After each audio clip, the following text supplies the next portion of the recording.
Assalamualaikum warahmatullahi wabarakatuh. Perkenalkan, nama saya Ahmad Bahru Ulumuddin. Baik, pada video kali ini saya akan coba sedikit menjelaskan sebuah teori belajar, yakni teori belajar behavioristik.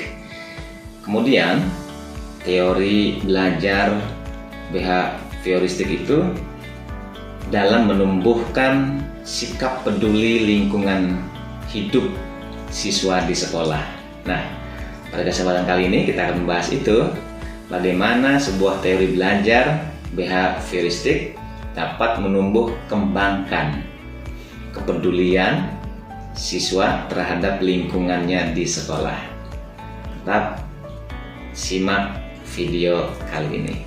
Tujuan pembelajaran. Setelah menonton video ini, diharapkan para penonton semua bisa memahami tentang teori behavioristik dan penerapannya dalam proses belajar mengajar di kelas. Dan nanti akan kita hubungkan dengan bagaimana menumbuh kembangkan sikap peduli, sekali lagi, lingkungan sekolah oleh siswa tersebut. Baik, para penonton semuanya, sebelum kita menghubungkan teori behavioristik terhadap penerapannya dalam menumbuh kembangkan kepedulian siswa terhadap lingkungan sekitar, sebelum itu tentu kita harus tahu dulu apa itu teori behavioristik.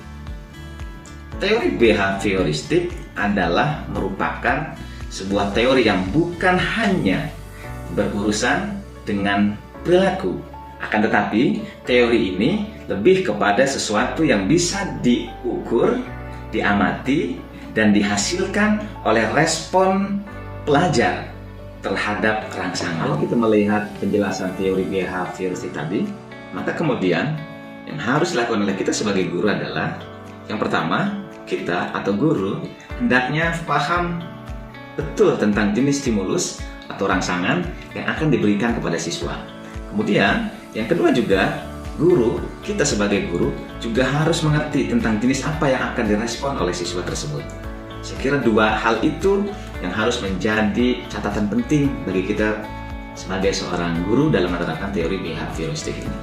Baik, sekarang kita akan coba kaitkan bagaimana teori behavioristik itu kita hubungkan dengan sebuah perilaku siswa bisa peduli terhadap lingkungan di sekitarnya. Baik, karena poinnya adalah bahwa pembiasaan dan disiplin adalah sangat esensial dalam sebuah proses pembelajaran. Pembiasaan dan disiplin terus kita terapkan terhadap proses pembelajaran di kelas ataupun di luar kelas.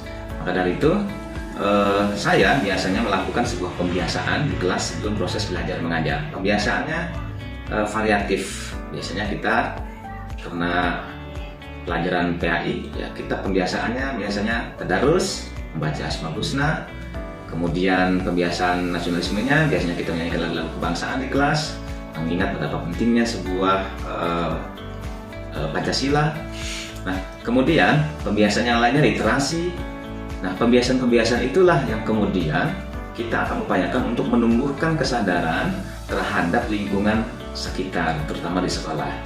Ya, setiap hari Jumat pun saya biasanya mengajak kepada siswa dan siswi untuk terus menjaga lingkungan sekolah dengan menggalakkan kegiatan Jumat bersih. Meskipun memang itu sudah dilakukan sejak awal, dari pengurangan sampah non-organik, ya, kita coba mengurangi sumber sampah dari hulunya.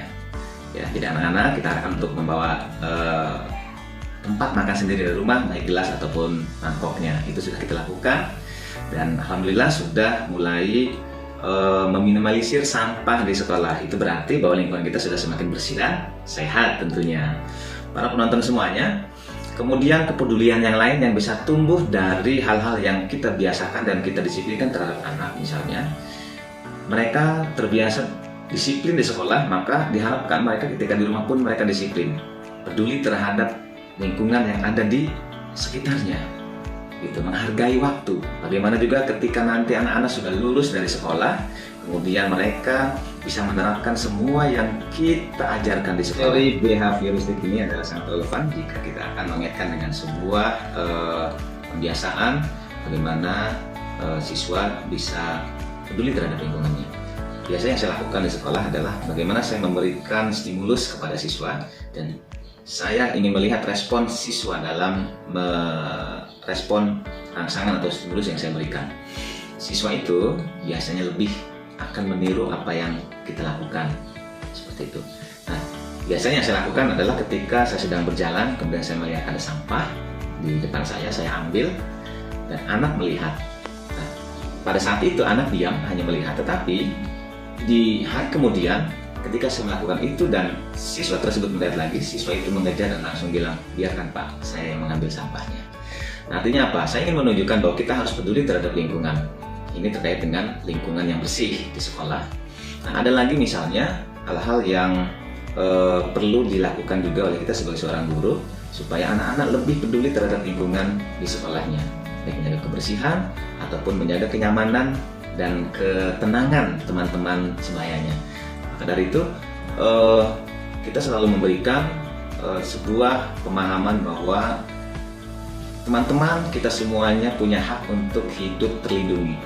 Ya, maka dalam pembelajaran itu saya selalu mengatakan bahwa sedikit pun perundungan atau bullying itu tidak dibenarkan maksudnya dilakukan di lingkungan sekolah. Hal yang sering saya lakukan juga di kelas adalah bagaimana saya merespon terhadap sebuah kejadian-kejadian yang tidak di kelas. Misalnya, jika ada siswa yang telat, maka biasanya yang saya lakukan adalah saya menanyakan kenapa bisa telat, kemudian kita memberikan sanksi.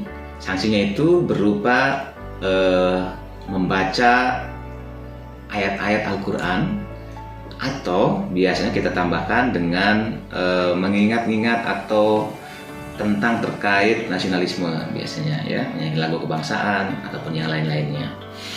Nah, ini saya lakukan karena bagi saya anak harus tetap peduli terhadap dirinya sendiri sebelum mereka peduli terhadap lingkungan sekitar. Kalau anak sudah peduli terhadap lingkungan, maksudnya terhadap dirinya sendiri, lambat laun mereka juga akan merasa perlu peduli terhadap lingkungan sekitarnya. Dan respon teman-teman yang ada pada saat itu, ya, mereka merasa bahwa ada perlakuan yang wajar terhadap sesuatu yang terjadi di kelas itu. Nah, kemudian ada juga biasanya di kelas itu yang kalau ada yang merespon dengan cepat apa yang saya tanyakan dan itu menurut saya bagus, maka biasanya saya tanpa disadari oleh anak-anak, saya biasanya memberikan reward.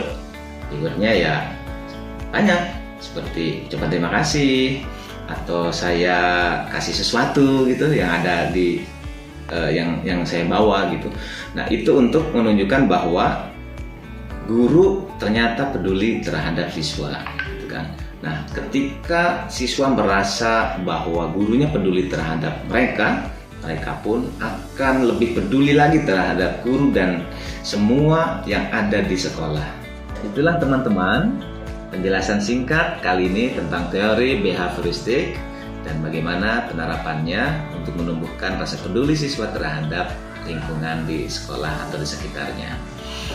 Baik teman-teman, menarik bukan? Yang lebih menarik lagi jika teori ini kita praktekkan di dalam proses pembelajaran kita di kelas. Selamat mencoba Bapak Ibu semuanya, para guru di Indonesia.